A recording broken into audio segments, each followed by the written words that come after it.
Rasulullah, ini anakku sudah khidmah kepada engkau, tolong didoakan. Jadi minta didoain.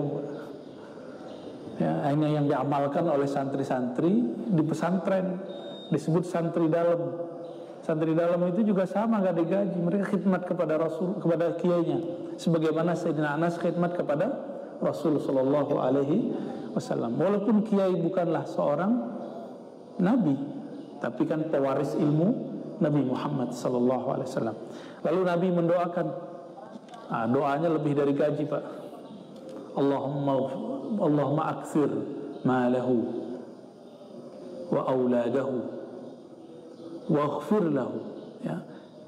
Di riwayat lain ditambahin satu lagi, ya, wa adkhilhul jannah. Ya Allah, banyakkan hartanya, anaknya, ampuni dia, masukkan dia surga. Ada nggak gaji yang lebih tinggi dari ini? Ya Allah, banyakkan hartanya, anaknya, ampuni dosanya, lalu yang terakhir, masukkan di surga. Kalau didoakan banyak harta, Rasulullah doanya mustajab nggak? Mustajab, beneran. Sayyidina Anas salah satu sahabat Rasulullah yang paling kaya di masanya. Wa amwalahu, ya, wa auladahu, anak. Kalau banyak anak berarti banyak harimnya tuh. Di zaman dulu nggak aib laki-laki itu menikah lebih dari satu. Sekarang aja yang rame ya Bu ya. Dulu nggak. Itu justru kata Sayyidina Anas, akramuna aktsaruhum azwaja. Orang yang paling mulia di antara kami kalangan sahabat yang paling banyak istrinya. Maksudnya ya 2, 3, 4 gitu ya. Itu Sayyidina Anas ya. Sekarang siasatnya ibu-ibu berhasil ya. Jadi bapak-bapak nggak berani. Tapi mau gimana mau berani Pak? Sayyidina Anas emang kaya dulu, baru dia banyak istri. Ini kita kere. Belagu mau banyak istri.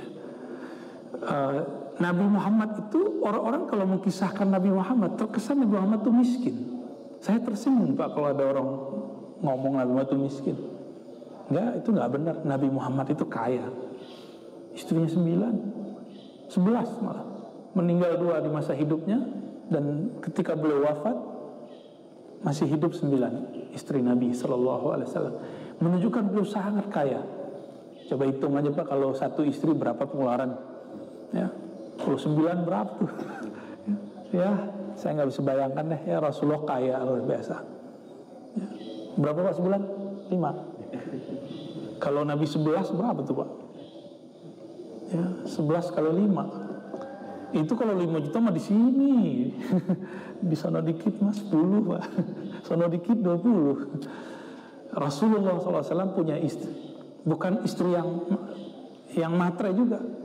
Sayyidatuna Aisyah sebagai contoh. Ketika pulang Rasulullah nanya, ada sarapan nggak Humairah?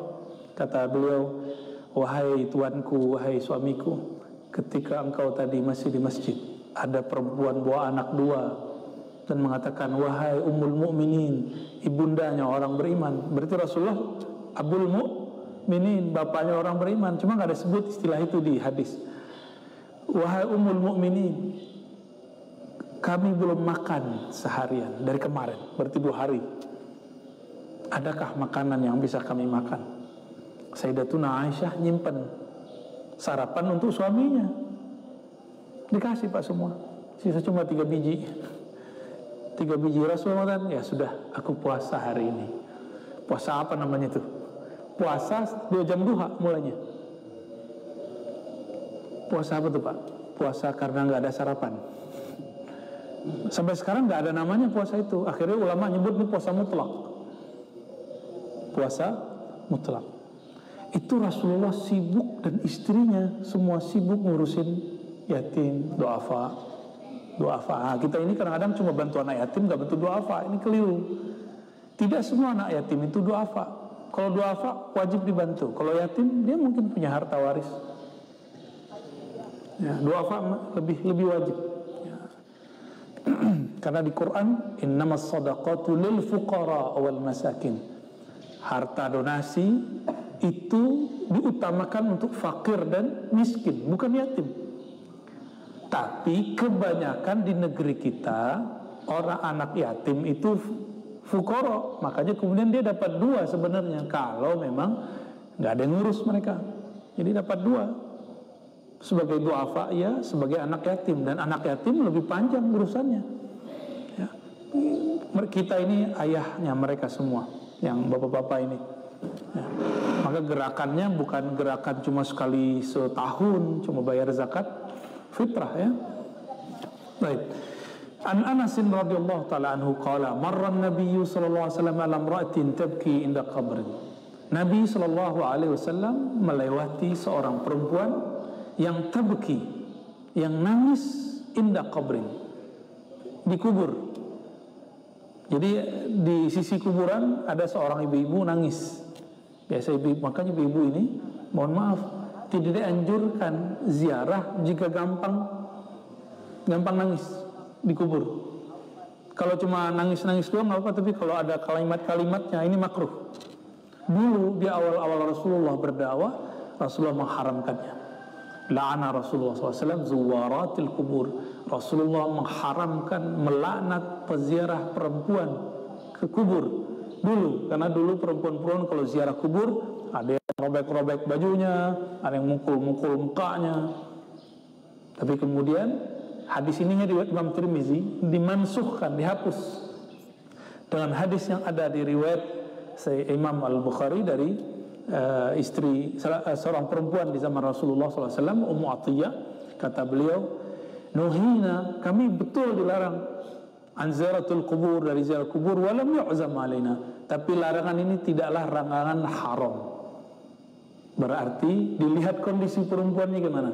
Insya Allah perempuan Indonesia udah biasa ke kubur ya, ya, jadi udah nggak nangis lagi.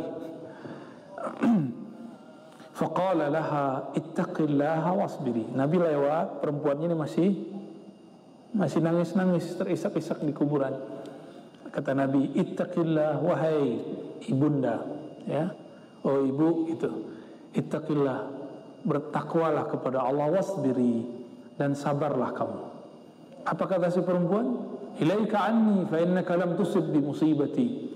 Kamu tahu apa masalahku? Kamu urus dirimu sendiri.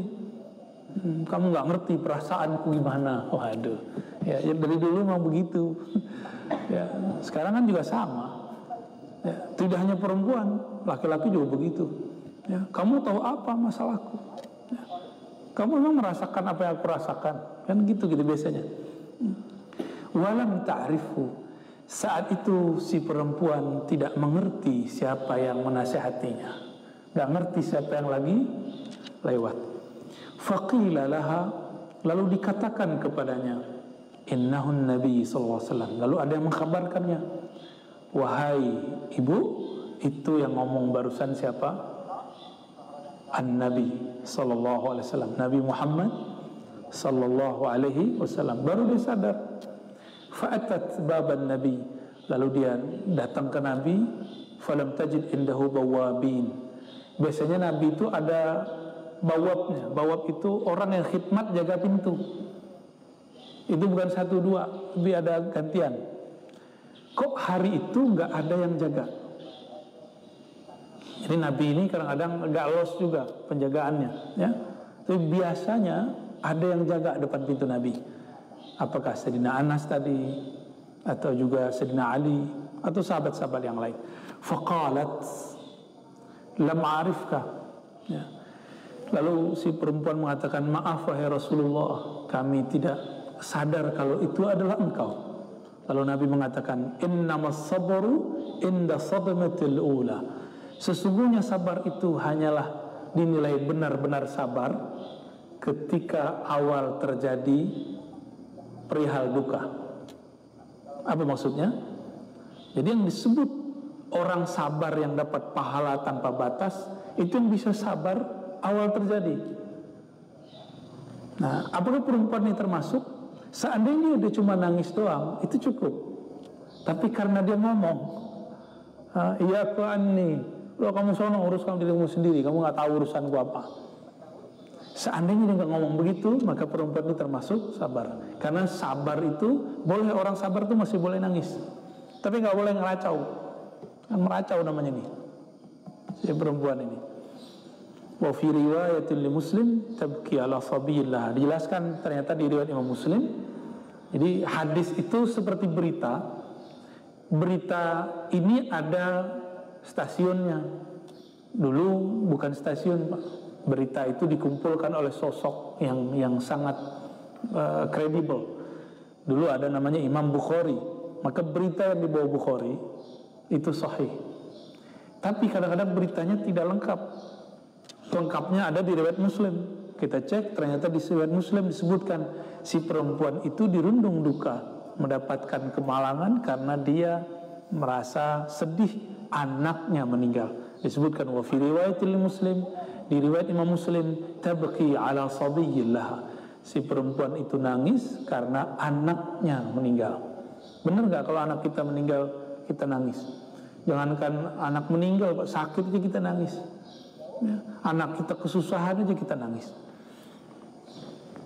Wa an Abi Hurairah radhiyallahu taala anhu, ya, hadis yang berikutnya dari Abu Hurairah radhiyallahu taala anhu, anna Nabiy sallallahu alaihi wasallam, anna Rasulullah sallallahu alaihi wasallam qala, yaqulullah taala, ini disebut hadis qudsi. Jadi Nabi mengatakan, Allah berfirman, ma li 'abdil mu'min 'indi jaza idza qabattu safiyahu min ahli dunya thumma ihtasabahu illa al-jannah. Rawahul Bukhari. Ini enaknya kalau baca kitab Riyadhus Shalihin, semua hadisnya sahih. Paling rendah itu cuma hasan. Jadi di sini beliau telah menjamin tidak ada hadis yang dhaif. Kitab Riyadhus Shalihin, ya. Ada satu kitab yang bercampur dengan hadis palsu, judulnya Durratul Nasihin. Tidak semuanya palsu, tapi bercampur. Ya. Bacaan kita waktu kita dulu belum mengerti benar, ya, kajian-kajian hadis.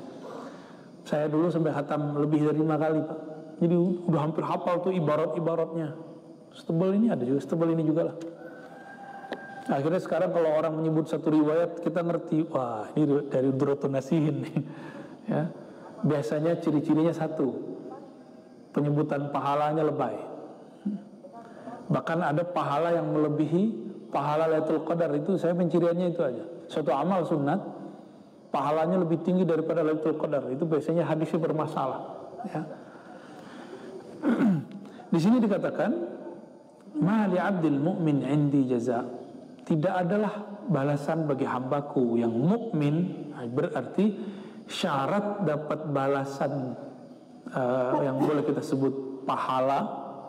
Pahala itu bukan bahasa Arab, tapi dari bahasa Sanskrit lama, Sanskerta, ya, karma pala, mereka nyebut gitu. Karma ini bahasa mereka, balasan, ya, ganjaran, ya. Jika baik dapat kebaikan, jika buruk dapat keburukan. Kalau kita sih dapat ayatnya, faman ya'mal khairan yarah wa man ya'mal syarran yarah. Yang buat baik cash dia pasti dapat balasnya. Yang dapat buruk dia akan langsung dapat keburukannya. Jadi kita nggak perlu pakai istilah itu sebenarnya. Namun ulama kita melihat karena istilah-istilah Sanskerta sudah mendarah daging di negeri ini, ulama kita mengganti istilah ajrun atau jazaun dengan istilah pahala atau pahala, ya. Jaza, tidaklah Allah menyediakan bagi hambaku yang mukmin, kata Allah Ta'ala. Berarti syarat orang dapat pahala itu mukmin, percaya bahwa yang mengujinya Allah. Kalau kita tahu yang menguji kita Allah, kita ridho nggak, Pak? Ridho nggak? Pak harus ridho. Bapak nih diuji sama istri, cubit, gimana Pak? Disenggol sama anak, gimana? Dibalas nyenggol nggak? Enggak, malah kita senang, gemes. Begitulah kira-kira seorang mukmin, karena dia senang cinta kepada Allah, dicubit dengan cobaan oleh Allah, dia malah senang. Alhamdulillah Allah masih memperhatikanku, gitu, ya. Nah, semoga kita termasuk hamba Allah yang begitu, amin, ya. Idza qabattu safiyyahu min ahli dunya, jika aku uji dia dengan diambilnya safiyyahu, orang yang dicintai di dunia, baik orang tuanya, pasangannya, anaknya, saudaranya, kekasihnya, ya, gurunya, teman dekatnya. Nah ini kan kita selama pandemi sudah banyak yang pergi Pak ya, sudah banyak yang berpulang ke rahmatullah. Min ahli dunia, dari ahli dunia berarti orang yang hidup dunia lalu meninggal. Sumahtasabahu, lalu dia hanya berharap balasan ridha dari Allah SWT, maka Allah Ta'ala akan membalasinya surga, illal jannah. Inilah yang dikatakan di dalam ayat yang di awal kita baca dulu, surat Az-Zumar ayat 10, innama yuwaffas sabiruna ajrahum bighairi hisab. Hanyalah orang yang sabar itu dibalasi dengan balasan tanpa hisab. Apa arti tanpa hisab? Nggak tahu lagi hitungannya berapa. Kalau saya sedekah, ikhlas gak ikhlas dapat 10, ikhlasnya lebih tinggi dikit 700, ikhlasnya lebih tinggi, ini yang disebut unlimited. Begitulah orang sabar, ya. Ujian ini Bapak Ibu, ada ujian fisik, materi tadi, ujian keluarga yang wafat. Ada ujian non fisik.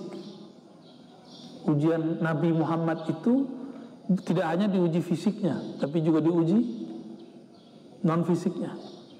Bayangkan lagi asik berdakwah, tidak ada yang menjaga beliau, Abu Thalib meninggal, yang backup.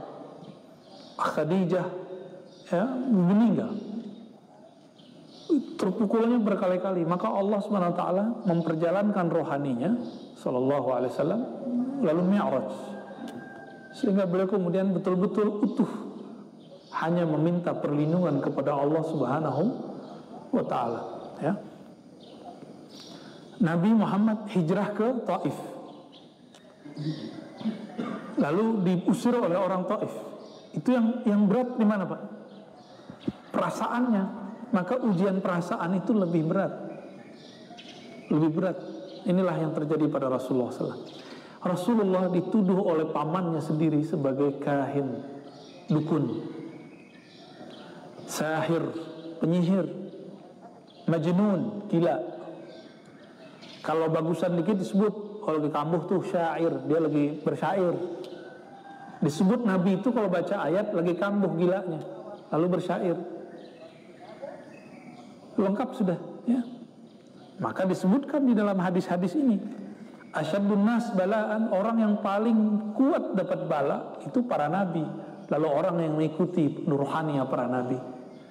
Jadi Bapak ini kalau nanti betul-betul ngikutin pola-pola kenabian, nanti dituduh gila sama orang Pak. Ya, gila kali itu, tahajud mulu. Gua gila kali itu, kemana-mana buat tasbih. Udah gila kali itu. Begitulah orang-orang mikir kita, ya, ngomong Allah mulu, kayaknya udah gak waras tuh orang, ya. Nanti sampai begitu Pak. Salah satu guru kita Kiai Basyarudin namanya di Tangerang, itu bilang begitu. Guru saya dulu ngomong, kamu belum disebut kekasih Allah sampai dulu 16 kampung katanya bilang kamu gila. Itu bahasa dulu. Kalau sekarang di Facebook Bapak disebut gila tuh ya, ya sesat lu gitu. Fi dhalalin mubin. Ini akan dialami oleh orang-orang yang mengikuti pola-pola rohani Rasulullah Sallallahu Alaihi Wasallam. Apa yang kemudian dilakukan beliau? Qulillah summa dzarhum fi khawdihim yal'abun. Katakan Allah saja, ya, tinggalkan mereka sibuk dengan apa yang mereka mainkan, ya. Fi khawdihim yal'abun, udah dibiarin aja, kita gak usah balas-balas amat, ya. Udah disebut aneh belum Pak? Ya, jenggot, teroris kan gitu. Ya, nanti lengkap tuh. Dulu kan sampai ada pimpinan Kapolri ngomong begitu, ya, kalau berjenggot teroris. Enggak. Sekarang teroris itu sudah jelas polanya dari sistem berpikir. Kita juga ngurusin orang-orang begitu Pak, ya, ngurusin orang-orang yang terpapar, ya. Semoga ya aparat kita juga aman. Ini kita mau benerin orang lah, aparatnya yang terkena, jangan sampai, ya, jangan sampai, ya. Nah, ujian yang paling berat menurut saya itu ujian kerohanian itu. Ujian kerohanian. Bapak bisa bayangkan bulan Ramadan tanggal 17 jumlah cuma 313 orang, musuh mau lewat bawa senjata. Katanya mereka kafilah pulang, tapi enggak, mereka bawa senjata. Ternyata mereka adalah orang-orang yang dulu ngusir sahabat. Itu ribuan, kalau diriwayatkan cuma 1000. Ribuan Pak, banyak. Kita dulu umat Islam, sahabat Nabi cuma 313, suruh ngelawan. Masuk akal nggak tuh Pak? 300-an orang lawan 1000, masuk akal gak? Lagi puasa nggak makan, mereka makan semua. Ternyata kisah-kisah terdahulu zaman-zaman Talut itu bisa menang bukan karena tentaranya kenyang, justru karena tentaranya minum dikit. Nanti kalau kita ketemu sungai, mereka udah ngomong aus. Coba kalau ketemu air, disalah-salahin apa panglimanya bernama Talut. Apa kata mereka? Seandainya kita bertemu air, kita akan minum sepuas-puasnya. Pas nyampe sungai, ketemu air, mata air, apa kata Talut? Dapat wahyu. Gak boleh kecuali minum pakai telapak tangan, dikit-dikit, gak boleh banyak, artinya gak boleh tamak. Maka inilah cara Allah, cara para nabi, para wali mendidik murid-murid mereka hidup sederhana. Bukan berarti gak bisa, airnya ada kok, kan tinggal diambil. Benerlah orang yang minum banyak, mereka kelelahan, kecapean, lalu bilang, udahlah Talut, gak usah diikutin. Sisa cuma 313 orang. Jadi kisahnya sama dengan cuma kejadiannya yang berbeda. Karena ulama pewaris para nabi. Ternyata 313 itu semuanya rohaninya seperti nabi di zaman Talut. Dan orang-orang yang berjuang di zaman Rasulullah itu, mereka adalah pewaris para nabi-nabi itu, rohaninya. Al ulama warasatul anbiya. Para ulama itu pewaris para nabi. Jadi kalau umur kita panjang nanti Pak, kalau Allah panjangkan, nanti di akhir zaman itu kita akan menyaksikan tentara yang sedikit melawan tentara yang banyak. Ya, walau alam itu nyampe nggak umur kita tuh ya. Hadis yang ketiga, an Sayyidatina Aisyah radhiyallahu taala anha. Dari Sayyidah Aisyah radhiyallahu taala anha. Sayyidah Aisyah istri Rasulullah dan satu-satunya yang gadis. Jadi Rasulullah itu kalau emang mau kolektor perempuan, seharusnya nggak kolektor gadis Pak, nggak kolektor janda, malah kolektor gadis. Dan Nabi tidak menikahi seorang perempuan karena sebatas mau menikah, tapi memang ada perintah dari Allah SWT. Apa rahasianya? Ulama menyebutkan macam-macam rahasia, tapi yang pasti itu perintah. Disebutkan dalam riwayat Nabi, dalam riwayat Nasai, hubbiba ilayya minad dunya an-nisa. Allah membuat aku cenderung sedikit kepada dunia hanya 3 hal, salah satunya menikah. Saya sudah sering sebutkan bahwa Nabi yang paling banyak istrinya siapa Pak? Nabi yang paling banyak istrinya? Bukan. Nabi Sulaiman. Berapa Pak istrinya? 400. 600 itu ininya, budaknya. Bayangin Pak, 100 itu ayahnya awalnya, tapi kemudian Allah izinkan mengambil budak atau mungkin selir atau apa, menjadi 1000 juga. Tapi saya cek dalam sejarah raja-raja dan kaisar-kaisar di dunia, di Cina itu dulu ada kaisar permaisurinya 1, selirnya sekian, lalu gundiknya sampai 5000. Terus di kekaisaran Romawi sama, bahkan lebih dari 10.000. Itu gimana caranya tuh ya? Saya nggak tahu tuh ya. Jadi ketika Rasulullah cuma menikah 11 istri, itu sedikit di masanya. Di masa saat itu masih ada kaisar Romawi, masih ada raja Persia, masih ada raja Cina yang mereka menikah dengan banyak istri. Jadi Nabi sudah sangat super hemat itu. Kalau beliau mau kan bisa banyak ya. Ini bukan alasan juga ibu-ibu debat bapak-bapak ya. Sayyidatuna Aisyah hanya satu-satunya. Itu pun ayahnya yang bersikeras, ayahnya Sayyidatuna Aisyah wahai Rasulullah, ini anak saya. Maka dinikahkanlah sebelum beliau hijrah ke Madinah. Tapi nggak kumpul karena masih kecil. Nah, jadi orang Arab sampai sekarang udah biasa nikahin anak umur kecil, nikahin doang, kumpulnya belum. Apa namanya kalau sekarang nikah apa namanya? Nikahin anak kecil tuh, ya, bukan. Ada istilahnya. Itu sebenarnya dalam hukum fikih tidak ada tidak ada larangan. Namun sekarang orang-orang membuat hukum ya bahwa itu tidak boleh. Ya sudah, kita berdamai ya. Secara hukum kenegaraan tidak sah, tapi dalam hukum agama ini sebenarnya diperbolehkan. Lalu berkumpul umur 9 tahun. Saya mikir umur 9 tahun kumpul, apakah Sayyidatuna Aisyah sudah dewasa? Kita dapat beritalah dari teman-teman kedokteran, ada laporan bahwa ada seorang perempuan di Afrika dulu umur 9 tahun sudah haid. Oh, berarti sangat mungkin. Sangat mungkin ya. Wallahu a'lam bishawab. Sayyidatuna Aisyah Ummul Mukminin ini sangat dibenci di kalangan Rafidhah.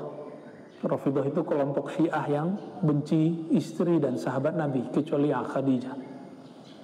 Nah, saya juga ngobrol Pak dengan teman-teman habaib karena saya cinta kepada para habaib.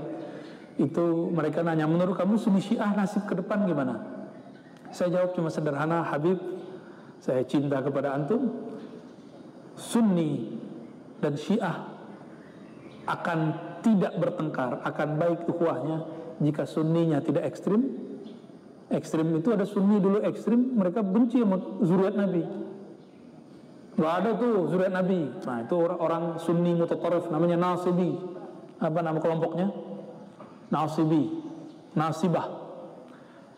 Sedangkan di kalangan Syiah disebut Rafidhah. Seandainya di kalangan Ahlus Sunnah tidak ada yang merendahkan zuriat Nabi, habaib, dan di kalangan habaib tidak ada yang merendahkan sahabat dan istri-istri Nabi, maka mereka akan aman-aman saja ke depan, insya Allah. Saya akan katakan begitu. Dan mereka banyak yang sepakat ya, banyak yang sepakat, alhamdulillah. Karena sampai hari ini saya masih dengar ustadz-ustadz yang ngaku Ahlus Sunnah itu gak percaya sama zuriat Nabi. Padahal Sayyidina Al-Hasan Al-Basri ya, murid Sayyidina Ali, itu mengatakan dalam salawat, dia mengubah salawat sendiri, Allahumma salli ala Muhammad wa ala alihi ya. Di riwayat Qadiyat itu kalimatnya wa man walada minhu, ya Allah sampaikan salawat kepada Muhammad dan kepada siapapun yang lahir dari keturunannya. Dalam riwayat Imam Bukhari disebutkan wa zurriyatihi, zuriatnya. Kalau lafaz salawat, apa maknanya? Salah satu mukjizat Rasulullah yang ada hari ini, zuriatnya masih utuh.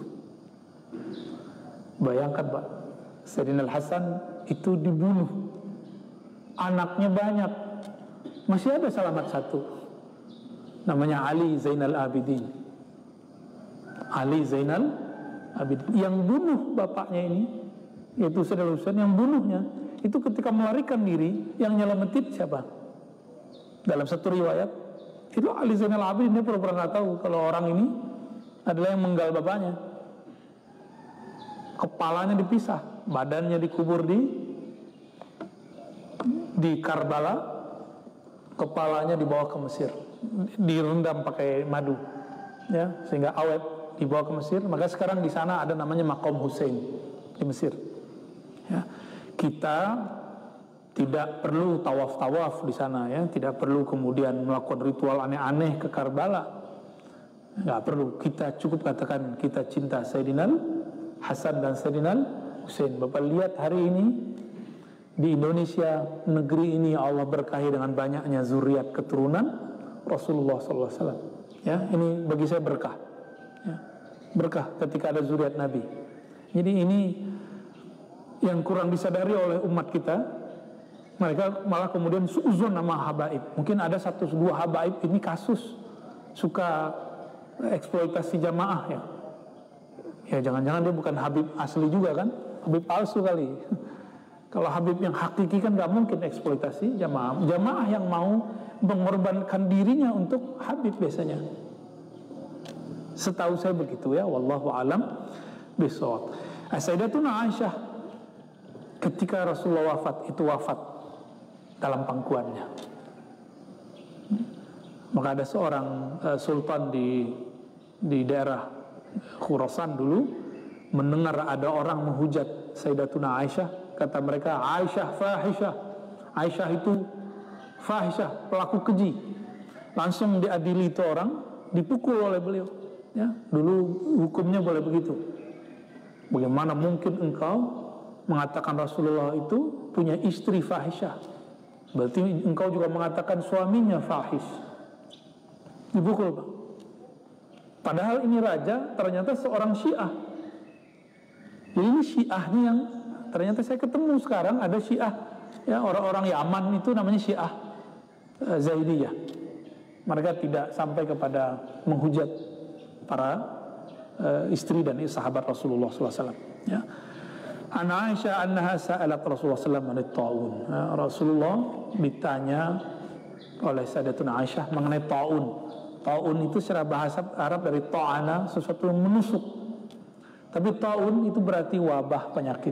Bisa sekarang disebut virus, ya. Fa akhbaraha annahu kana 'adzaban yab'atsullah 'ala man yasha. Nah, ini dipotong sama orang sampai di sini.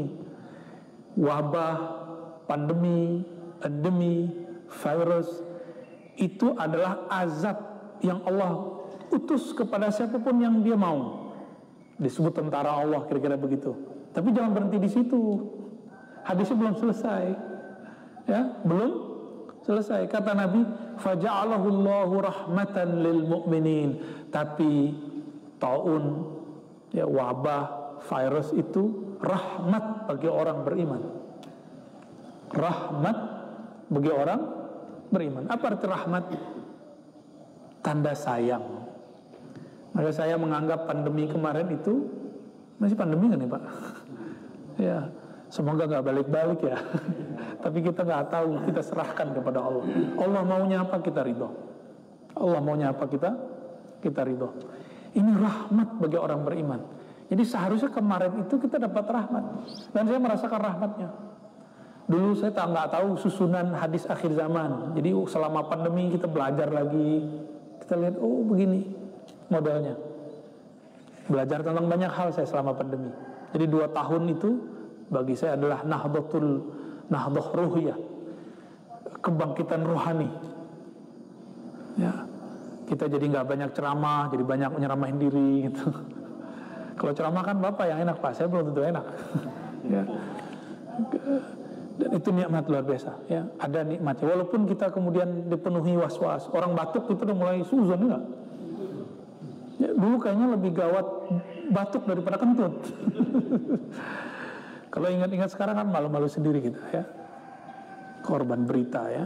Tapi memang dia ada, cuma ada yang menjadikan itu siksaan bagi dirinya, ada yang menganggap itu rahmat, ya. Falaysa min 'abdin yaqa'u fit ta'un, tidak adalah seseorang terjadi pada dirinya ta'un, fayamkuthu fi baladi, lalu dia menetap di tempat tinggalnya, sabiran muhtasiban, enggak keluar supaya dia tidak menularkan virusnya kepada orang lain, muhtasiban, berharap ridha Allah SWT. Ya'lamu annahu la yusibuhu illa ma katabahu Allahu lah. Dia sadar, nah ini kata kunci, orang disebut sabar itu nggak mungkin dia sabar kecuali dia sadar bahwa yang memberikan ujian itu adalah Allah, ya. Illa kana lahu mithlu ajri syahid, kecuali dia akan dapat pahala seperti seorang syahid. Maka syahid ini dibagi 2. Syahid ini orang yang gugur sebagai pejuang. Ada syahid kubro, syahid secara makna lafzi, yaitu meninggal di medan juang. Dan yang kedua syahid sughra, seperti dulu tahun berapa tuh yang terjadi tsunami 2004 ya? Ya, bukan ya? 2004 bener ya? Oh ya 2004. Betul 2004. Kalau apa yang dekat UIN tuh air apa namanya? Ya, Situ Gintung itu 2007 atau 2008. Ada sebentar, ada lagi apa? Nggak ada namanya dunia ini. Dunia ini biasa aja terjadi begitu. Setiap beberapa menit itu terjadi gempa di laut dan di bumi, tapi nggak terasa kan Pak? Nggak terasa. Nanti ada masanya akan terasa semua. Wali-wali Allah, kekasih-kekasih Allah dengan nafasnya yang tenang, dia bisa merasakan getaran-getaran itu. Makanya ada wali yang berdoa untuk mengurus doa-doa untuk bumi. Ada dai yang doain urusan hujan. Ada ulama-ulama yang mendoakan masalah pemerintahan. Ya, semuanya ada. Ada ulama-ulama yang bertugas untuk ilmu, untuk dakwah dan lain sebagainya. Sayyidina Umar, beliau ini diajak Rasulullah bersama Abu Bakar dan Utsman naik gunung Uhud. Uhud tahu kalau yang naik Nabi dan Wali. Grogi Pak. Jadi gunung bisa grogi. Bergetar deh. Ketika bergetar, Nabi ngomong kepada gunung. Gimana orang kafir Quraisy nggak bilang gila kan? Nabi ngomong ke gunung. Ya, kalau kita kan paham Nabi ngomong bukan nama fisik gunungnya, tapi kepada spirit yang Allah taruh pada gunung sehingga dia bergerak.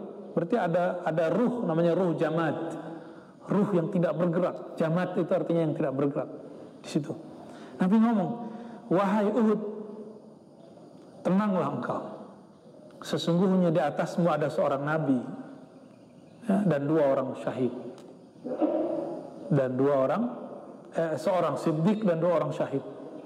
Jadi Nabi mengabarkan tentang kematian 2 orang sahabatnya, bahwa 2 orang sahabatnya akan mati syahid, Sayyidina Umar, Sayyidina Utsman. Jadi Nabi udah ngabarin. Jadi keluarnya di momen-momen begitu. Jadi Nabi buka-buka takdir dengan izin Allah, bukan lagi ceramah Pak, tapi ketika ada orang membersamai hikmat dengan beliau. Inilah beruntung orang-orang hikmah kepada para ulama, para wali, terutama para sahabat kepada Nabi Sallallahu Alaihi Wasallam. Nabi buka rahasia-rahasia. Maka Sayyidina Umar betul-betul sangat ingin sekali meninggal dalam keadaan syahid. Ternyata beliau syahidnya di atas kasur. Jadi beliau lagi mimpin sholat, ditusuk. Itu terjadi juga pada Sayyidina Utsman, lagi baca Quran, ditusuk. Baca Quran, dikafirkan orang. Itu di zaman sahabat masih hidup. Orang baca Quran dikafirkan. Zaman itu sudah mulai muncul lagi. Orang sholat masih dibom. Ya. Sebelum pandemi 2019 di Mesir, lagi Jumatan, ada salah satu masjid para sufi. Orang-orang sufi ini suka zikir, ya, zikir berjamaah. Lagi Jumatan, ada anak kecil, ada orang yang bukan orang sufi juga. Lagi Jumatan dibom karena dianggap sufi itu syirik oleh kelompok-kelompok yang, ya mungkin pewaris-pewaris ini kali, yang bunuh Sayyidina Umar, Sayyidina Utsman. Ya, na'udzubillah min dzalik. Jadi kalau hari ini banyak orang-orang yang mengkafir-kafirkan ulama. Umar itu pemimpin nggak zaman itu? Pemimpin. Ali waktu itu pemimpin nggak? Nah, ini hati-hati Pak. Saya walaupun nggak mau cawe-cawe masalah politik, tapi saya kepikiran berat. Berarti urusan kafir mengkafirkan dari dulu sensitif, itu masalah politik. Kemarin kita sudah menyaksikan, alhamdulillah bisa selamat, masih bisa selamat negeri ini. Ke depan saya nggak tahu. Ya, bukan aku nakutin. Nanti orang-orang akan mengkafirkan ulamanya, pemimpinnya karena beda aliran politik. Semoga negeri ini masih sanggup untuk melewatinya, ya. Amin ya rabbal alamin. Karena ini berat nih nanti. Ya. Saya insya Allah akan istiqomah, tidak terjun ke dunia politik. Ya. Nggak mau juga Pak. Tapi saya mendoakan orang-orang yang sedang berpolitik. Karena Islam tidak boleh dipisahkan juga ajarannya dengan ajaran politik. Ada politik dalam ajaran kita. Namun yang masuk ke wilayah sana cukup yang ahli aja. Kayaknya Ustadz Fadun ya, orang politik ini ya. Saya nggak ngerti ya. Selamat Ustadz Fadun. 2 hadis lagi lah ya. An Anasin radhiyallahu ta'ala anhu, dari Sayyidina Anas radhiyallahu anhu, qala sami'tu Rasulullah sallallahu alaihi wasallam yaqul, aku mendengar Rasulullah sallallahu alaihi wasallam yaqul. Nah, ini indahnya sahabat Nabi. Mereka berkisah, dulu aku mendengar Rasulullah berkalam. Inna Allah azza wa jal qal idza ibtalaitu 'abdi bihabibatayhi fasabara wattuhu minhumal jannah yuridu 'ainai. Ini masalah anggota tubuh, ada nggak yang kena sakit? Orang dulu penyakitnya bukan asam aurat, Pak. Bukan asam urat. Ya. Dulu masalahnya karena debu. Dan belum ada kacamata anti debu dulu. Yang banyak di umur tua mereka masalahnya di mata. Dan belum ada kacamata, kayak Pak Ampal nih, belum ada. Ya, kayak antum nih belum ada dulu ya. Maka Sayyidina Ibnu Abbas tuanya buta. Guru dari guru-guru kita namanya Syekh Yasin Al-Fadani, itu orang kita, lahir di Mekah, meninggal di Mekah. Syekh Yasin Al-Fadani Al-Makki, beliau gurunya para ulama. Jadi saya ketemu ulama-ulama dari Arab, bahkan dari Barat, itu mereka berbangga menyebut guru kami Syekh Yasin Al-Fadani. Ya, itu tuanya juga matanya ada yang buta. Ya, itu pengaruh udara yang sangat panas dan debu pastinya. Ya. Syekh bin Bas, ya, imamnya teman-teman Salafi, itu juga matanya kena, dan banyak sekali. Apa artinya? Nabi berbicara ujian yang ada di zaman itu. Kalau sekarang kayaknya asam aurat, gula ya. Bapak ini kemanisan soalnya sama ibu ya, jadi manis, gula jadinya. Apalagi kita ini kan dekat aja naik motor ya, mohon maaf ya. Seharusnya kita jalan, kita naik motor, maka wajar kemudian minyak-minyak di darah kita numpuk, lemak-lemak itu. Nah, lalu kita paksakan olahraga di masa tua, minyaknya nyebar kemana-mana Pak. Ya, maka sekarang jangan olahraga keras, yang umur-umuran ya kita nih lah ya. Ya, olahraganya yang cocok dengan sendi-sendi kita lah. Udah mulai goyang. Nah, jadi kayak Pak Fahmi nggak cocok lagi futsal Pak. Jangan ajak futsal, jalan. Cocoknya jalan cepat. Ya, itu saran dari teman-teman saya yang juga concern di masalah ini. Apa kata Nabi? Allah berfirman, hadis qudsi, idza talaitu abdi, jika aku menguji hambaku dengan habibatai, dengan dua mata yang dia sangat senangi, fasabara, lalu dia sabar, dia memandang ini ujian dari Allah, awattuhu al-jannah, awattuhu minhuma al-jannah, aku gantikan baginya dapat pahala surga.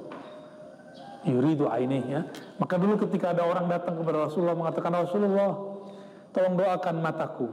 Kata Nabi, isbir, sabarlah, itu lebih baik bagimu, maksudnya masuk surga. Tapi dia nggak mau. Wahai Rasulullah, doakan aku sampai 3 kali. Akhirnya Nabi mengatakan, yaudah, baguskan wudukmu, sholat 2 rakaat lalu doa. Isi doanya kemudian sekarang yang disebut tawassul. Bertawassul itu dari hadis ini riwayat Imam Tirmizi dan hadis sahih. Ya, pemahamannya yang beda. Ada ulama yang mengatakan tawassul hanya boleh untuk orang yang hidup. Ada yang mengatakan sama, mau hidup mau mati, kan roh itu nggak pernah mati. Wallahu a'lam bishawab. Ya, pembahasan itu saya sering mengkaji sebelum pandemi dulu. Nanti kalau ada waktu kita bahas lagi, insya Allah.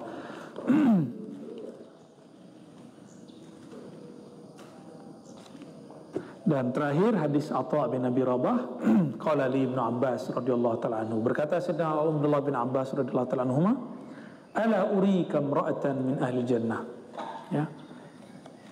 Ibnu Abbas ngomong ke muridnya Atha, maukah kamu aku tunjukkan ahli surga? Nah, ini berat nih kalam. Kita kan nggak boleh menyampaikan orang ini pasti ahli surga nih. Lalu kok Ibnu Abbas berani? Ternyata dulu pernah dikatakan oleh Rasulullah, cuma nggak dikabarkan kepada perempuan ini. Fakultu bala, lalu si tabi'in namanya Atha mengatakan, tentu wahai guruku. Qala, lalu jalanlah. Hazihil mar'atus sauda, perempuan yang kulitnya hitam legam ini. Atat Nabi sallallahu alaihi wasallam, dia datang kepada Nabi di masa hidupnya. faqalat inni asra'u wa inni ataqashafu fad'ullaha ta'ala li. Wahai Rasulullah, saya ini punya penyakit, ya. Asra ini mirip penyakit kayak orang ayan atau orang-orang suka pingsan. Bukan ayan ya, pingsan barangkali. Sara ya. Sekarang namanya epilepsi ya. Ini kalau pingsan, tapi bukan berbuih, bukan. Dia kalau pingsan, sebelum pingsan itu gerak-gerak dulu, akhirnya kebuka auratnya.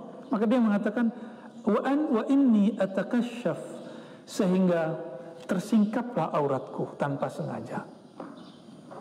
Fad'ullah ta'ala li, mohonkanlah kepada Allah agar aku sehat. Wajar ya.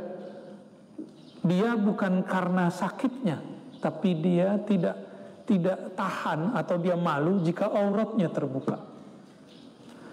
Apa kata Nabi? In syi'ti sabarti walakil jannah. Wahai ibunda, jika engkau mau, sabarlah, engkau pasti masuk surga. Ya. Wa in syi'ti da'autullah ta'ala yu'afiyak. Kalau kamu mau, aku doakan kamu sembuh dalam waktu dekat. Apa jawaban si perempuan? Qalat asbir, mending aku masuk surga wahai Rasulullah daripada sehat belum tentu masuk surga. Kayaknya kita nggak mau kayak gini Pak ya. Mau sembuh aja tuh. Kalau begini kasihan juga dokter Pak. Ya, dokter ntar sepi klinik-klinik ya. Dokter itu pilihan nomor 2 tadi ya. Kamu pilih surga atau pilih sembuh. Belum tentu orang sembuh ini masuk neraka juga, belum tentu. Ini kan belum diterusin aja Pak ya. Kalau diterusin, jika engkau mau, aku doakan sembuh, lalu engkau bersyukur gitu. Tapi biasanya orang kalau sudah dikasih itu, sebelum dikasih saya pengen, ya Allah pengen jadi orang bersyukur. Pas sudah dikasih lupa, biasanya begitu Pak ya. Termasuk saya ya. Faqalat inni atakasyafu fad'ullah li alla atakasyaf. Maka dia cuma doa, minta, wahai Rasulullah, jika ini takdirku, cukup doakan yang kedua. Jika aku sedang pingsan atau sedang kambuh, doakan supaya tidak terbuka auratku. Kan ada perempuan yang panik, kayak orang kesurupan, itu juga masuk tuh, kayak ini kebuka. Itu gak bisa diruqyah Pak ya, itu masalah di badannya ya. Ada juga teman saya, cowok, ngamuk-ngamuk, kalau udah ngamuk, itu barang apa aja dilempar, pecah lah ya perabotan di rumah. Ternyata obatnya satu, belum juat, belum dikawinkan, dinikahkan, hilang tuh, nggak ada ngamuk-ngamuknya. Cuma dia nggak seperti perempuan ini ya, ngamuknya tersalurkan kepada istrinya ya. Alhamdulillah. Nah, si perempuan ini lain, ini penyakit memang, ini penyakit, dan dia hanya minta, ya Allah, wahai Rasulullah, doakan saja auratku tidak terbuka. Benar, setiap kali dia kambuh, nggak ada pakaiannya yang kemudian tersingkap, kecuali yang boleh tersingkap. Ya, fada'alaha, muttafaqun alaih. Hadis ini disepakati riwayatnya oleh Imam Al-Bukhari dan Muslim. Kira-kira sampai di sini ya. Ada yang mau didiskusikan, ditanyakan, atau cukup? Ada yang mau ditanya Pak? Ya, silakan. Salam. Rahmatullah. Zaman Nabi Sulaiman itu ada satu orang. Kayaknya masalah Ju'ad nih. Yang bisa memindahkan apa namanya? Gak apa-apa Pak ya. Oke. Oh, apa namanya? Oke, baik. Ini pertanyaan bagus ya. Di zaman Nabi Sulaiman ada sosok yang menarik, misterius. Ya, ketika Nabi Sulaiman buat sayembara, siapakah di antara tentara-tentara Sulaiman? Nabi Sulaiman itu tentaranya ada jin, ada manusia. Ngeri Pak. Tentaranya nggak hanya manusia, juga ada jin. Dan jinnya disuruh kerja. Datanglah jin ifrit. Jin ifrit ini salah satu jin terkuat di antara klan-klan jin. Ya, ini kan dulu tempat sarangnya jin ini Pak. Sekarang tempat kita tinggal. Jadi kalau ada yang indigo dikit atau kasyaf, terus ngelihat di rumahnya, ya mohon dimaklumi. Ya. Wajar, itu kali di situ tuh. Orang kampung sini tanya aja Pak. Dulu bagian jembatan di situ, sarangnya dia dulu. Karena biasanya mereka senang di tempat-tempat yang sepi. Bahkan sampai hari ini mereka tinggal di rumah-rumah kita. Kalau mereka Muslim ya. Kalau mereka Muslim tinggal di rumah-rumah kita dan makan dari bekas-bekas kita. Ya. Buatlah sayembara beliau. Datanglah kemudian jin. Apa kata jin Ifrit? Dari kamu berdiri ke duduk itu berarti sehari semalam, sehari. Jadi Sayyidina Sulaiman ini kalau mengawasi orang kerja itu beliau duduk atau berdiri gitu ya, pakai tongkatnya. Maka tongkat Nabi Sulaiman ini jadi legenda. Karena kalau tongkatnya masih dia pegang, jin lihat, oh masih hidup nih Sulaiman nih. kerja terus. Walhasil Nabi Sulaiman mempertimbangkan, tapi kelamaan juga tuh. Nabi Sulaiman pengen yang lebih sakti dari itu. Apakah Nabi Sulaiman tidak sanggup? Beliau sanggup dengan izin Allah. Tapi enggak pantas seorang raja, seorang nabi plus raja ngurusin pemindahan. Itu kontraktor Pak. Ya. Ini juga bisa jawaban kepada semua kita ketika membaca situs-situs bersejarah. Kok ada benda, belum ada alat, tapi bisa pindah ke suatu tempat yang tinggi. Seperti di Borobudur, juga ada di Libanon itu kayak ini namanya apa Pak? Ya, kita nyebutnya batu apa sih namanya nih? Marmer. Sejenis ini ada suatu bangunan tua ribuan tahun umurnya di Libanon. Itu ada di tengah, di dalam kuil. Gimana cara bawanya? Cara bawanya itu membingungkan. Belum ada alatnya, tapi bisa dibawa. Maka mulai banyaklah muncul teori-teori aneh-aneh ya. Saya tidak mau berspekulasi, kita yang baca yang ada di Quran aja ya. Sayyidina Sulaiman ketika tidak puas, tiba-tiba ada satu sosok datang. Orang ini bernama Asif bin Barkhiyah. Ya, Asif bin Barkhiyah. Syekh Abdul Qadir Jilani Al-Qutub Rabbani dalam kitab Ghunyah menyebutkan apa amalan orang ini sehingga dia bisa memindahkan gunung, bukit, istana. Tapi kalau Bapak yang ngamalin, saya yakin bisa Pak. Amalan sederhana, ya Hayyu ya Qayyum. Coba Bapak amalin itu, bisa nggak mindahin masjid ini? Nggak yakin saya. Beliau sudah beramal lama sekali ini. Asif bin Barkhiyah disebut orang yang diberikan ilmu daripada Alkitab, kitab suci, rahasia-rahasia kitab. Orang-orang yang memiliki ilmu ini. Nah ini perbedaannya. Ini manusia. Apa kata beliau? Wahai baginda Nabi Sulaiman, aku saja. Kenapa? Itu kelamaan tuh katanya. Jin Ifrit kelamaan. Kamu bisa berapa saat? Sekedip mata. Tapi itu bahasa Arab menunjukkan sebentar. Bahasa Arab menunjukkan sebentar. Emang Nabi Sulaiman begitu Pak. Kalau matanya menatap itu lama untuk kedipnya. Tapi nggak selama tongkatnya berdiri. Lama beliau begitu. Jadi jin itu sangat takut dengan tatapan mata Nabi Sulaiman. Jadi kalau nggak tongkatnya, matanya sekedip gitu. Maka dulu orang-orang ahli ilmu kebatinan, ini bukan rohani, kebatinan, itu perang itu bisa lewat mata. Ya, saya dulu waktu suka ilmu-ilmu aneh-aneh itu Pak ya. Suka ilmu pernafasan untuk tarung-tarung dulu. Kita kalau lagi ketemu di mana, ketemu orang tatapan mata langsung ngos-ngosan, capek, keringetan Pak. Keringetan, dia capek, saya capek. Akhirnya caranya cuma dua, menghindar atau salaman. Oh ternyata yang paling bagus salaman. Salaman aja ya. Jadi perang emosi ini lebih dahsyat ya. Saya boleh menyebutnya Sayyidina Asif bin Barkhiyah. Kalau versi para ulama disebut wali. Cuma kalau versi saya nih, dari guru-guru kami juga, besar kemungkinan itu juga seorang nabi, tapi bukan rasul. Karena nabi itu 124.000. Besar kemungkinan Sayyidina Asif salah satu seorang nabi namun bukan sebagaimana Nabi Musa ada Harunnya, ya, Nabi Zakaria ada Yahyanya, ya, ada nabi yang mirip di zaman itu yang paling panjang paling belakangan namanya Nabi Daniel. Jadi Daniel itu bukan nama Ibrani semata, tapi itu nama seorang nabi. Betul, dibawalah sekejap, cukup dengan baca zikir ya Hayyu ya Qayyum. Itu pakai Qayyum. Qayyum itu artinya yang mengurusi alam semesta, yang mengatur alam semesta. Istana Sayyidatuna Bilqis itu bagian daripada alam yang diurus oleh Allah. Pindah langsung, ya. Jadi namanya Asif, dan saya meyakini beliau seorang nabi tapi bukan rasul, ya. Adakah pewarisnya? Ada.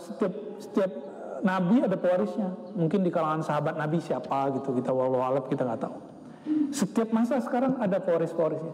Jadi setiap ulama itu Bapak 124.000, maka ulama yang wali Allah setiap masa juga nggak kurang dari 124.000. Ada yang mewarisi ilmu Nabi Adam, ilmu Nabi Nuh, ilmu Asif, ya, ilmu Nabi Harun. Nah, itu pasti ada terus sampai sekarang. Cuma mereka Allah sembunyikan lewat ilmu-ilmu atau lewat penampilan-penampilan yang sulit kita ketahui. Bapak Ibu yang bukan Allah, di hadis ini menunjukkan bahwa ada dua hal, ya, tiga hal lebih kurang. Pertama, sabar itu disebut sabar tingkat tinggi yang dapat pahala, ridho dan surga. Orang yang bersabar di saat diuji, bukan setelah diuji. Setelah diuji semua orang bisa cerita. Dan yang kedua, wabah, bencana, pandemi itu bisa dipahami dua. Maka takdir itu tergantung penerjemahan kita. Bisa berarti azab, bala, bencana, bisa berarti rahmat, ya. Dan yang terakhir, Nabi itu ternyata berdoa. Kalau doanya diampuni. Nah, doa bisa mengampuni. Ini disebut dengan ilmu syifa. Ilmu syifa, ilmu pengobatan, ya. Maka kalau sekarang ada ulama kita yang dengan air bisa menyembuhkan dengan izin Allah, barangkali turunan dari ini, waris dari ini, ya. Dan di sini menunjukkan bahwa para sahabat Nabi lebih memilih surga, yaitu bersabar dengan penyakitnya daripada disembuhkan tapi lupa, ya. Semoga Allah menjadikan kita orang-orang yang sabar, ya. Sabar lahirnya, sabar batinnya. Dan semoga Allah menggantikan kesabaran itu dengan surganya. Amin ya rabbal alamin. Allahumma ajirna minan nar, ya Allah. Wahai pemilik surga, wahai pemilik neraka, wahai pemilik langit dan bumi, sholli ala nabiyina Muhammad. Sampaikan salam kami kepada penghulu langit dan bumi, penghuni surga, Nabi Muhammad sallallahu alaihi wasallam. Dan sampaikan juga salawat engkau kepada keluarganya, keturunannya dan sahabat-sahabatnya dan pengikutnya sampai hari kiamat. Allahumma ajirna minan nar, ya Allah, bebaskan kami dari neraka-Mu, dari siksa-Mu. Allahumma inna nas'aluka ridhaka wal jannah. Ya Allah, kami memohon ridha-Mu, dan kami memohon meskipun kami banyak dosa, meskipun kami tidak sempurna beramal, masukkanlah kami dengan ridha-Mu ke dalam surga-Mu. Allahumma bihaqqi nabiyina Muhammad sallallahu alaihi wasallam faghfirna walil mu'minin. Ya Allah, dengan kemuliaan Nabi-Mu maka ampunilah kami, ampunilah semua orang-orang yang percaya kepada Engkau dan Nabi-Mu. Rahmatilah kami, rahmatilah ulama kami, rahmatilah pemimpin kami. Jagalah negeri ini dari mara bahaya, baik dari dalamnya ataupun dari luarnya. Amin rabbal alamin. Rabbana atina fid dunya hasanah wa fil akhirati hasanah wa qina adzabannar waj'alna minas sabirin muhtasibina li jannatika bi rahmatika ya arhamar rahimin. Walhamdulillahi rabbil alamin. Mohon maaf.